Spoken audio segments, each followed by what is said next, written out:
Saya bersyukur kerana dengan duit ini saya dapat berkongsi dengan mak ayah saya dan saya boleh beli barang-barang pada hari raya.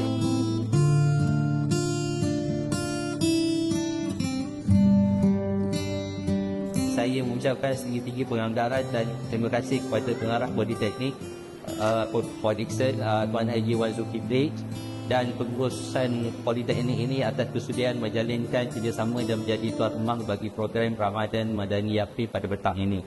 Ku menantimu saban waktu, bangkit jiwaku, kau suluh hatiku dengan sinar kudus kasihmu. Ku harapkan Assalamualaikum warahmatullahi wabarakatuh. Saya Juhani Kamil, saya semester 5 di Politeknik Port Dickson. Jadi hari ini ada sumbangan daripada yatim lah.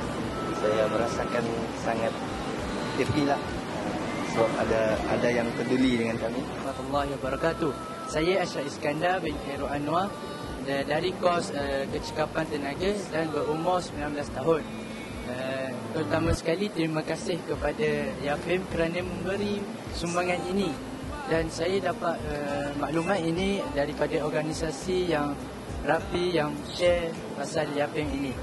Saya bersyukur kerana dengan duit ini saya dapat berkongsi dengan mak ayah saya dan saya boleh beli barang-barang pada hari raya, dan saya boleh menggunakan wang ini untuk membiayai kos saya.